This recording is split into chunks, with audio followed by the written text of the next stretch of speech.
Alrighty, guys, I think I'm gonna go ahead and start in on things, and thank you for being patient, because we had some people straggling in, which is totally understandable. Life is busy, and I get it. Let's do a couple pieces of housekeeping here. So what you guys have there is the 10 principles I will be going through tonight. And please feel free to write on those and take as many notes as you want. We will recap at the end to kind of get an idea as far as, to get a good summary of those things. And I'm gonna feed you with a fire hose. I was told that I speak too fast, so I'm gonna speak a little slower. So it's probably because I listen to all my Audible books at like 1.5. So, and then at the end of that, the last page there is a survey. I want honesty. This is my third one I've done, which is great. And each time it gets bigger and bigger and bigger and bigger, which is a beautiful thing. The next time we have this, I will have to buy more chairs and more chairs. I don't necessarily want to outgrow this space because I really feel good in this space. This is my space. I love it. This is the frequency. If you guys have not seen this, we have named this the frequency because you get dialed in on the frequency here. And that's what you're here for. You're going to be dialed in on the frequency. The whole principle behind this logo was, this is one of those COVID projects I had done. I was like, I want something that shows, the ripple effect, the pebble going into the ripple and making that effect. And we are the pebble here, and we are going to ripple throughout society now. So as you guys know, my name is Dr. Andrew Williamson. I will be going through these 10 different principles. I always put this disclaimer in the beginning of all of my talks. I don't have it all together. I have the most fear you could ever have seen. I have the worst anxiety, the worst depression that I've ever felt in my life. I've had all those things. And I'm not a victim of them. I'm a victor of them. Because I had those, thank God I did. God blessed me with those, and He created me to be more and more of a human being by having those things. And we're not going to get through this life in some sort of nothing is cushy, and it's not always cushy and soft. Enjoy the cushy and soft times, but those are not times you get growth. You do not get growth in those times. My alter ego, EHB, stands for Enlightening Human Beings. That's my purpose in life, and this is why I do these things. As you guys know, none of you guys paid for this, and I'm not looking for money.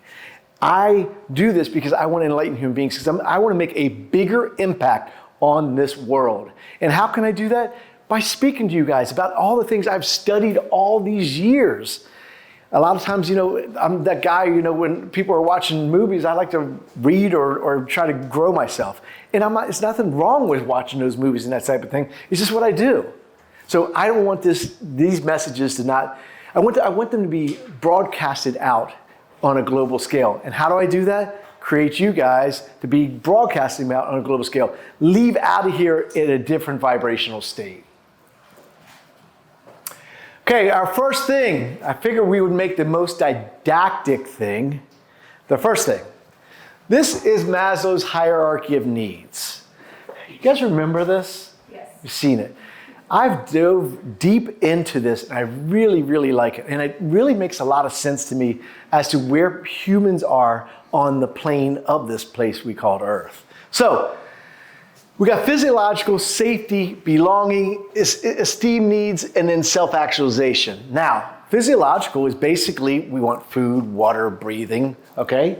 We need those things just to even exist. Moving up from there, we get safety needs. We get security, health, property, a future, and possibilities. From there, we get to belonging. We get friendship, family, intimacy, love, and a sense of connection. From there, we get esteem needs, respect from others, confidence, achievement, and uniqueness. The last one up there is self-actualization, unlocking potential creativity, morality, purpose, and meaning. Now, I'm going to go ahead and mess that up. There it is. So good. I'm going to block that out because I think it's important that we kind of talk about that a little bit more. Okay. 6 blind men and the elephant. 6 blind men were put in a room and they were told to define and describe what an elephant is.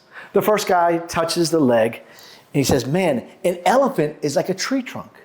The other guy touches the snout and says, man, an elephant's like a hose. The other guy touches the tail and says, man, an elephant's like a rope. They are all correct. They're just looking at the world differently. So going back to that, what's that have to do with this? We are not in the business of comparing ourselves to others. We cannot compare ourselves to one another. It doesn't work. Comparison is the thief of happiness. You cannot compare yourself. And worse off is you can't criticize other people because they may not be growing as well as you are. Because they may be stuck in this level, in this physiological level, where all they have is food, water, breathing. Many people in our inner cities have that, unfortunately. Many people in other countries have that. They can't even get to the safety needs of security, health, and property and future possibilities, much less get up from belonging to esteem needs to self-actualization. And the neat thing about this is that we don't stay in this pyramid as far as, let's say if you get into safety needs and you're there, you can fall back into those other areas. The neat thing about this is we tried our best to get up to this pinnacle of self-actualization. 1 to 2% of the population will get to self-actualization, and does not mean you are going to stay there. That's an unfortunate reality, but it's a harsh reality. So that is where you are unlocking your potential. You are creating the world that you want to create, and you're creating people around you that are helping you create that world. I believe that we can be that 1 to 2%. And that's what the universe and the world and God is asking us to do. You have one life. You have one life. What is God asking you to do? He wants you to be a self-actualized human being. He wants you to bring other people up. That is our job. That is our goal. We aren't here to compare people. So we know that when we see someone like this, wouldn't it be great to bring these people up as we go up that pyramid? And the last thing we need to do is criticize those that do not have that. Because we are privileged, one, to live in this country. That's number one. We don't really have an issue in that physiological. We really don't have that issue in that safety needs. We already are starting off 2 tiers above what most people are.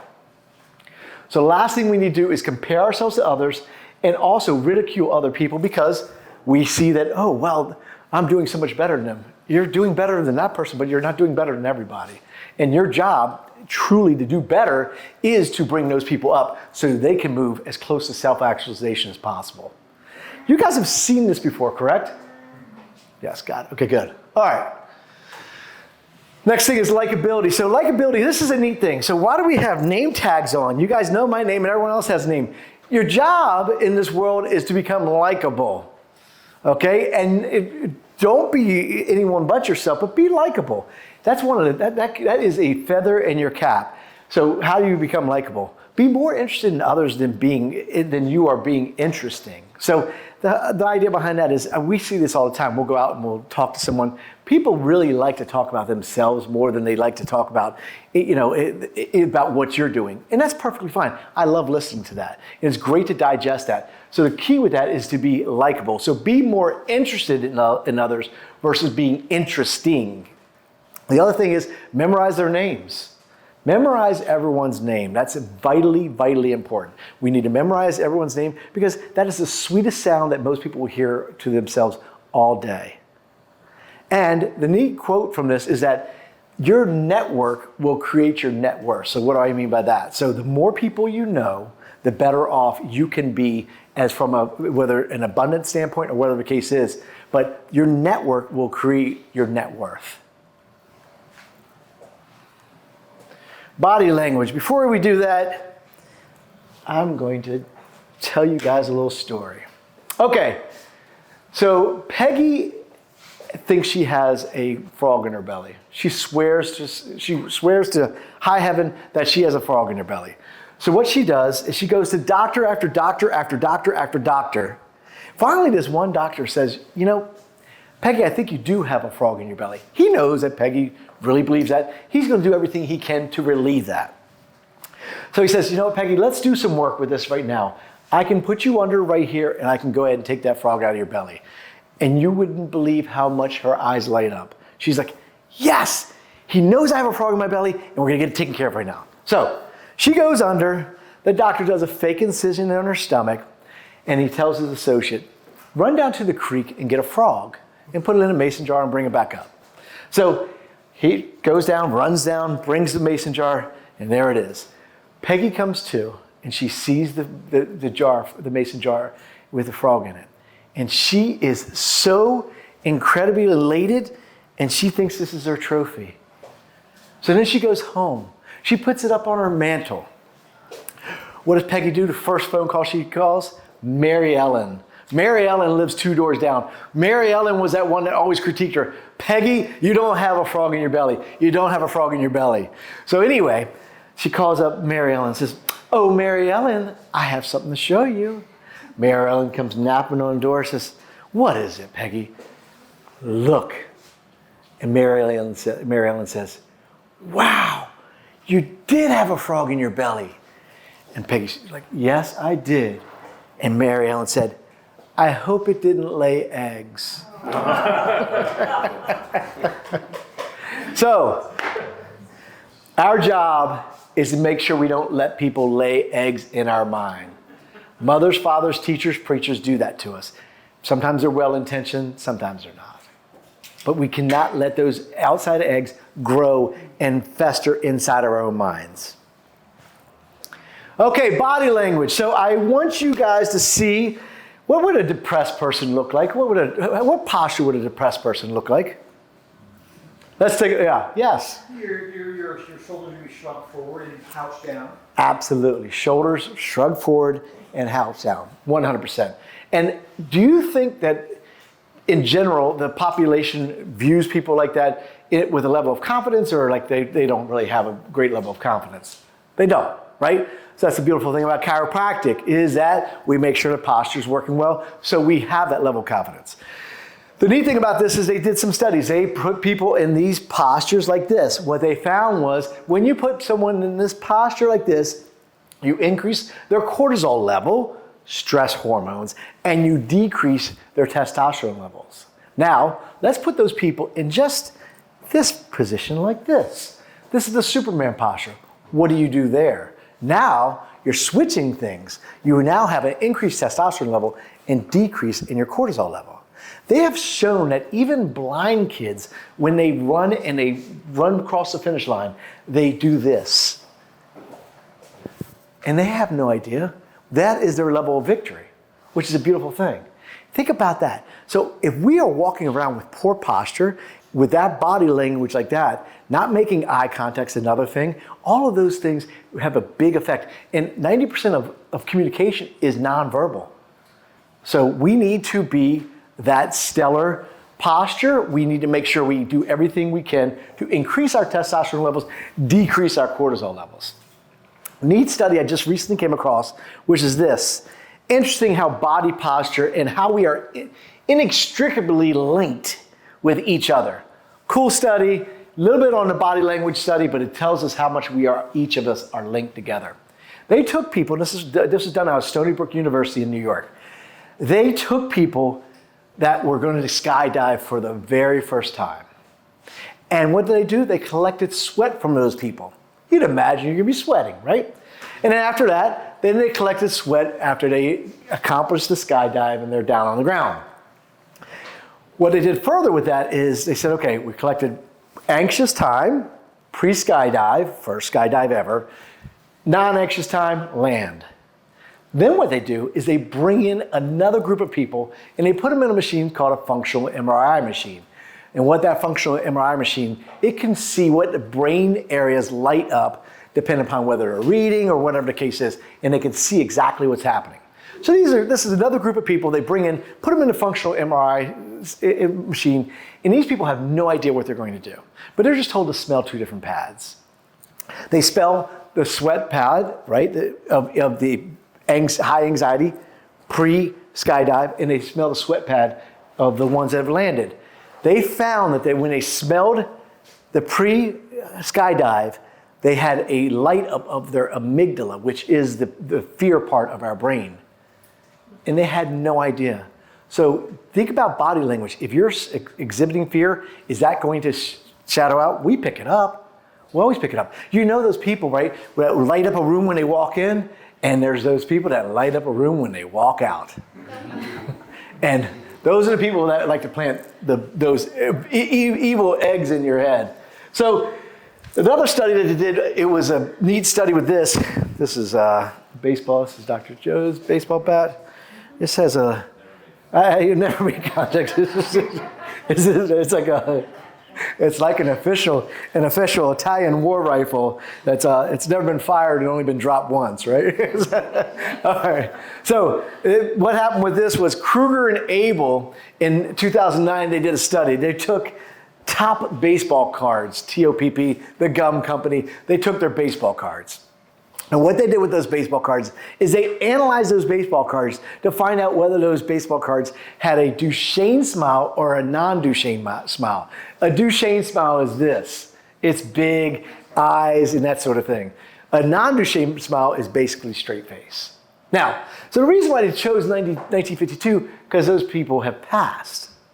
So they found the guys, non-Duchenne, Duchenne. Were you left-handed? Were you lefties? Non-Duchenne, and Duchenne. All right.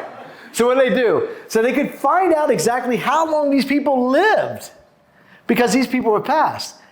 The people with the Duchenne smile lived 7 years longer. 7 years longer.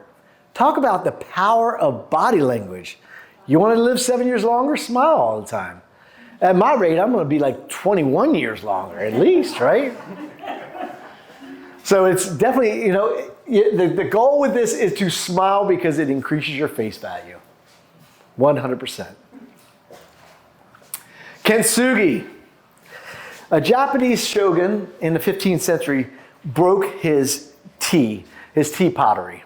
So what he did was he sent it out to Japan, and when he came back, he said, "Look, I want it to be repaired." It came back, and it was really in a slipshod method.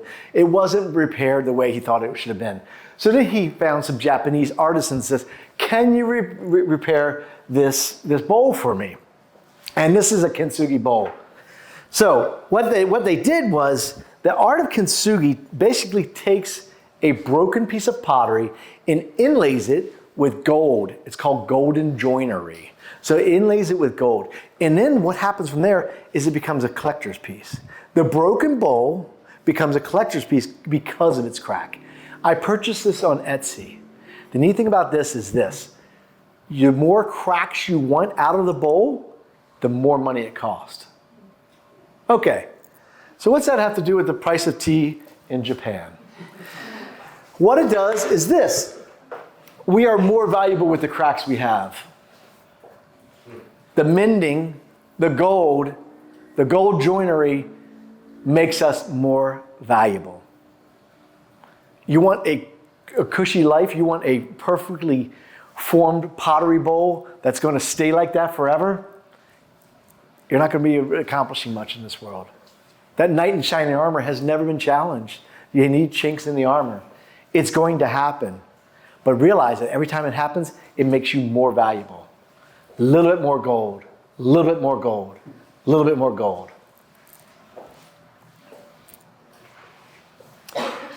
So, money, always an interesting thing. So there's a guy who pulls up next to a Mercedes-Benz at a stop sign.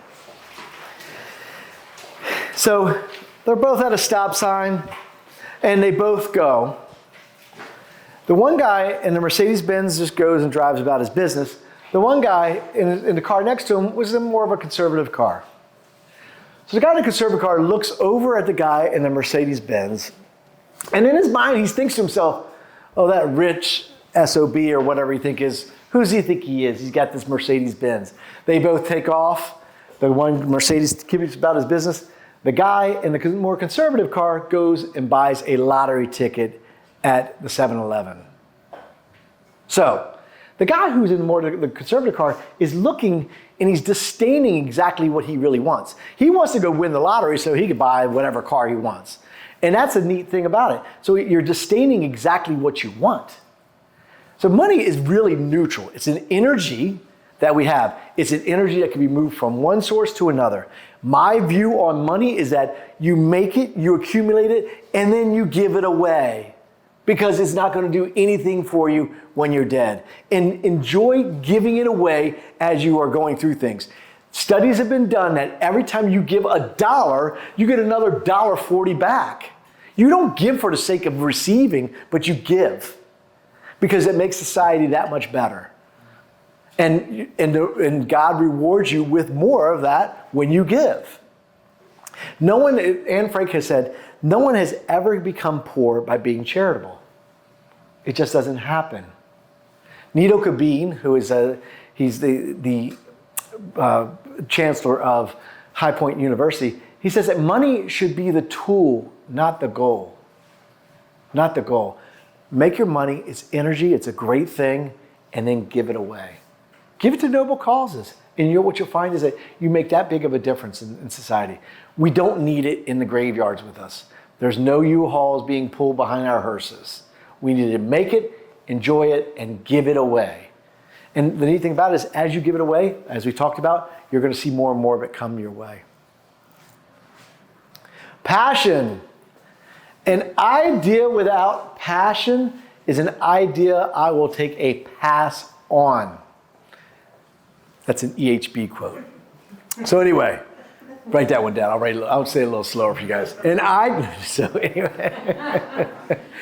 So an idea without passion is an idea that I'll take a pass on. If you don't have passion, enthusiasm meaning God within, if you don't have passion or enthusiasm for the task at hand, don't do the task because you're going to suck at it.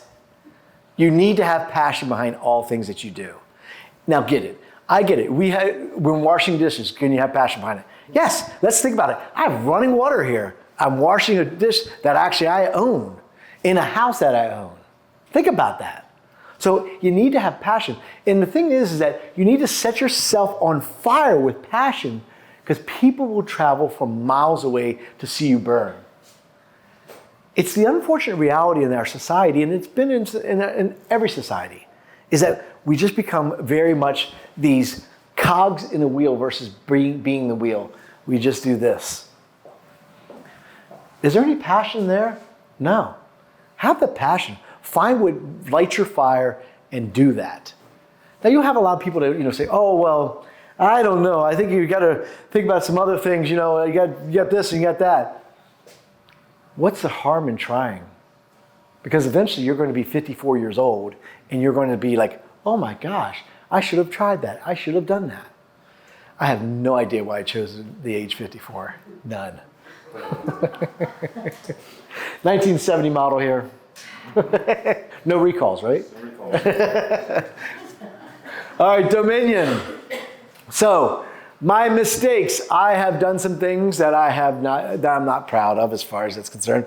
I haven't lived as clean as I should have when I was younger in age and that sort of thing. And I realized I needed to have dominion and control of myself. It's called self-control. And that has been the biggest change in my life, is to have self-control. So the great quote is that bad habits are easy to develop and hard to live with. Good habits are hard to develop and easy to live with. So that sugar that you're putting in your body, is that really a good habit or a bad habit? It's a bad habit. Staying up late, not getting a proper amount of sleep, bad habit. All these things, they are mistakes in your life. Mistakes. And the great thing about this life is we get another take at life. Get another take at life. Get another take at life. You can turn the ship around at any time, but you have to turn the ship around. It's discipline. It is discipline.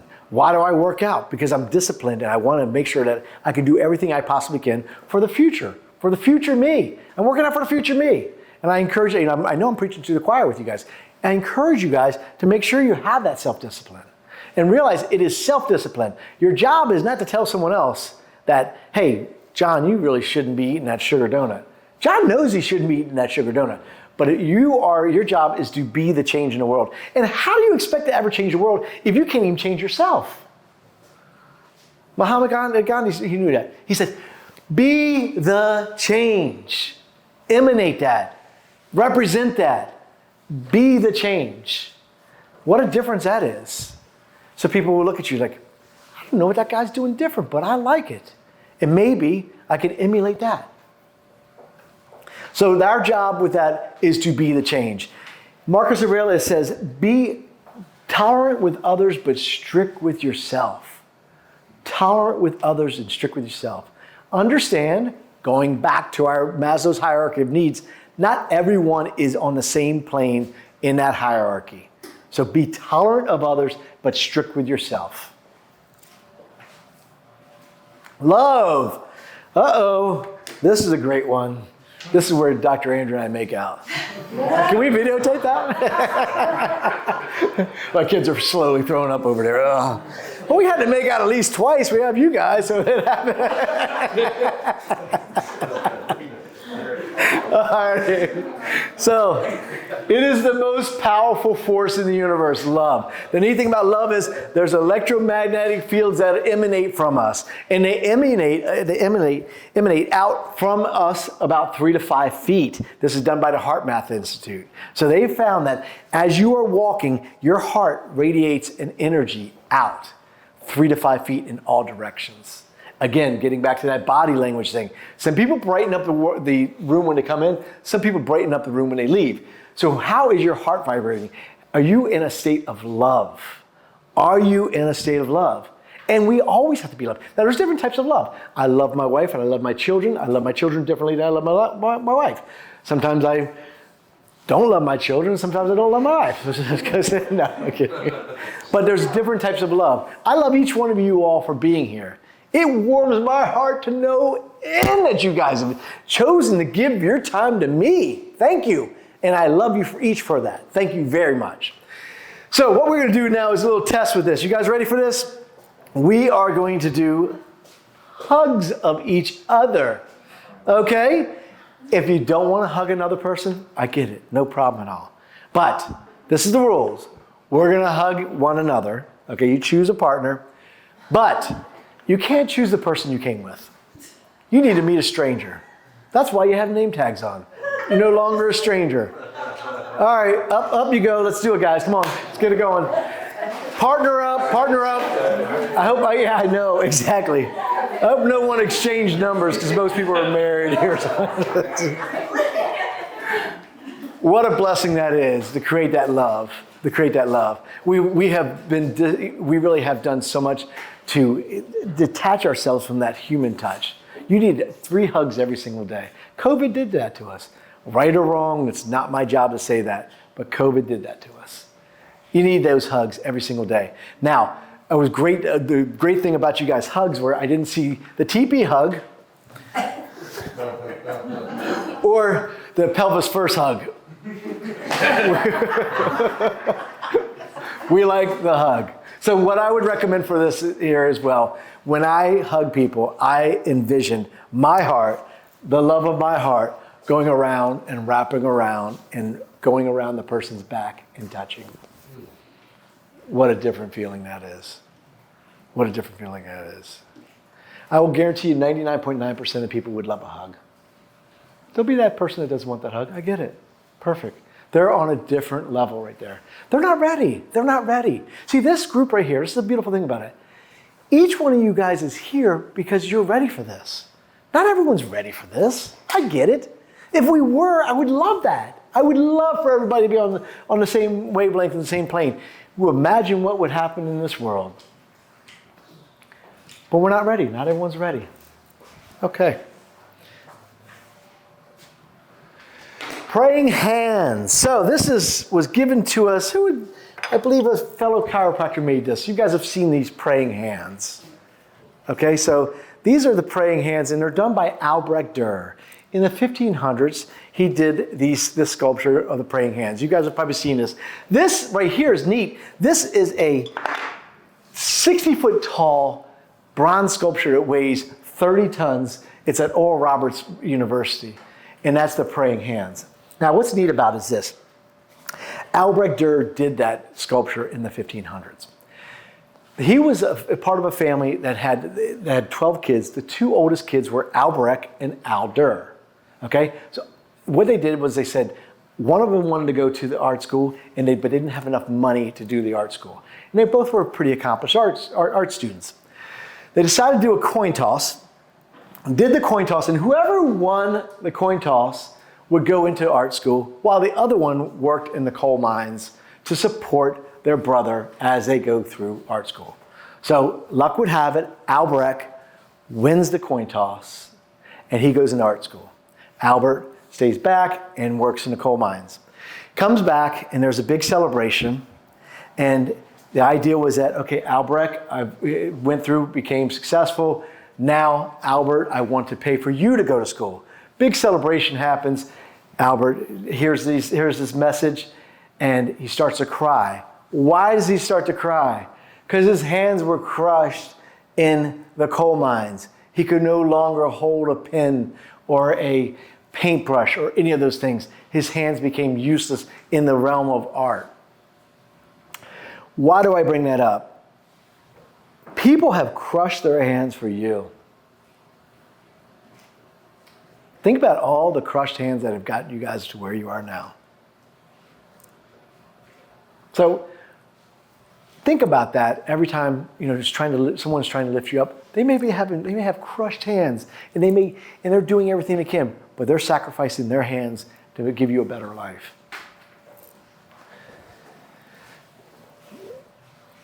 So purpose. It's funny because of this is being my third talk, and of the 10 principles, I haven't even addressed purpose. I think I really feel like that's a disservice. So my purpose in life is to enlighten human beings. That's where EHB comes from. To enlighten human beings.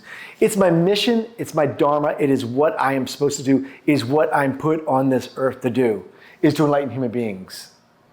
I look at everything through that lens. Everything. Someone wants to get in line while I'm merging into traffic, I'm going to let them in. I'm enlightening them.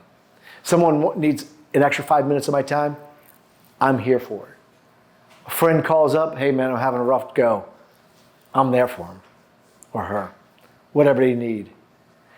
The neat thing about a purpose is this. Goals can be accomplished in your life. Great thing. Purpose will be ever living. I will never, ever finish my goal of my purpose of enlightening human beings, because it's something I can do every single day to enlighten human beings.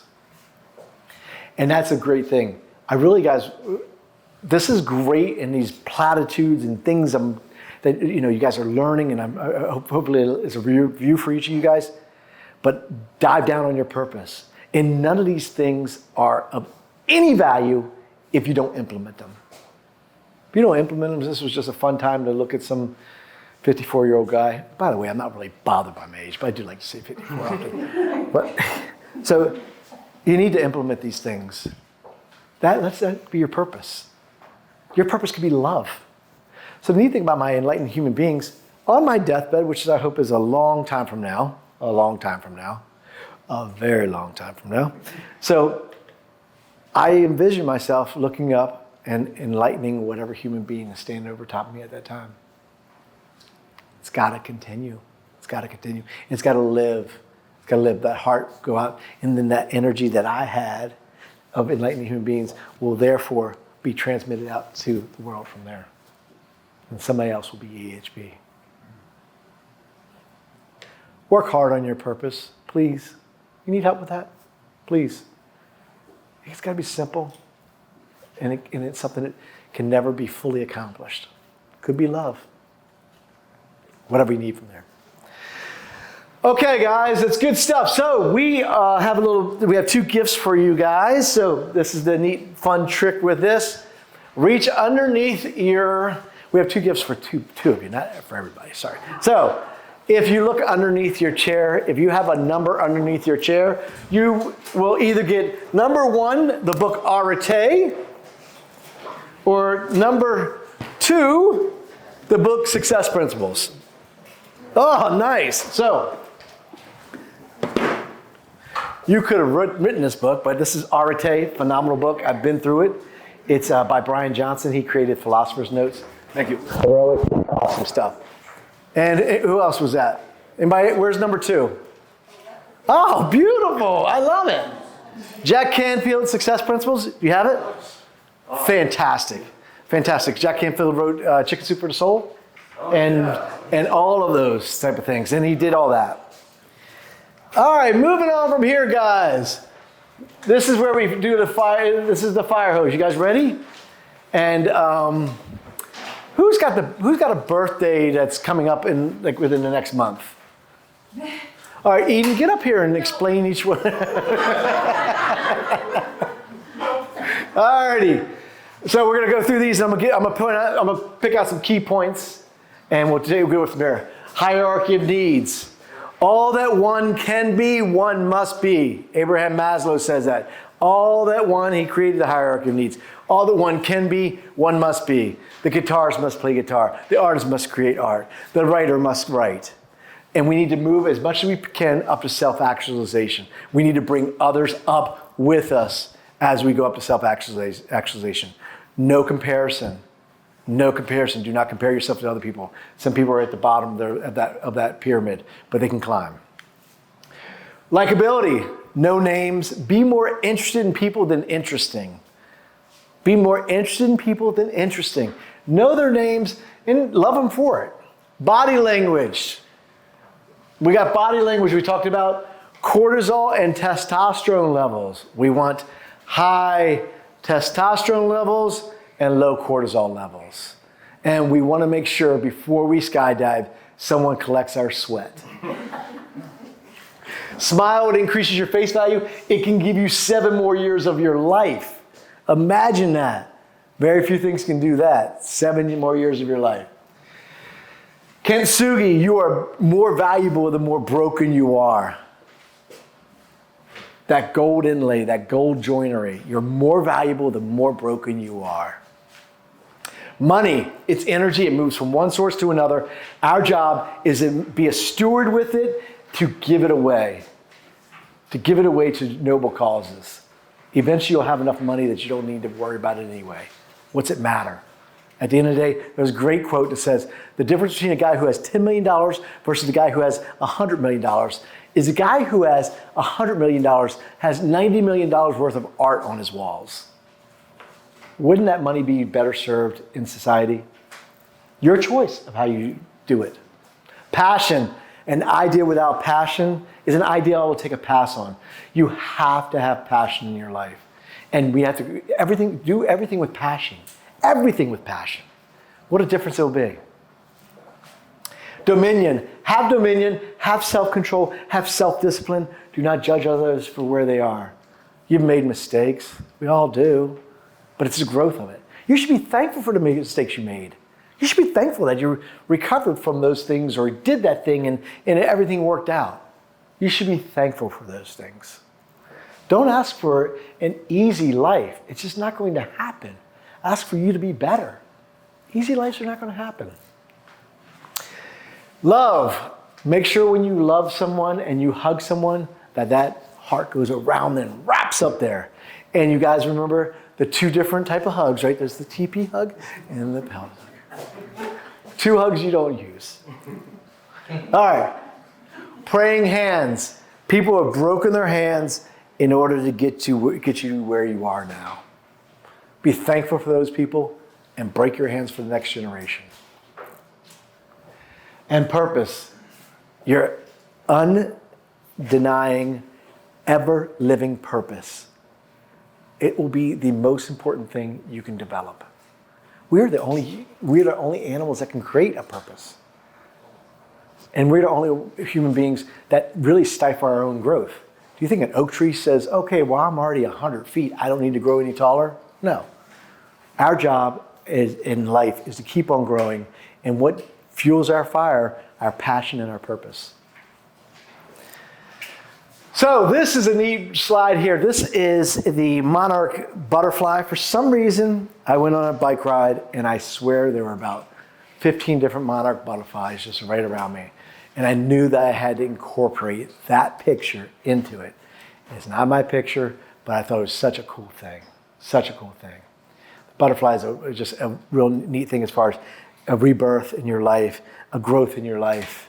And you watch for the butterflies. They're out there.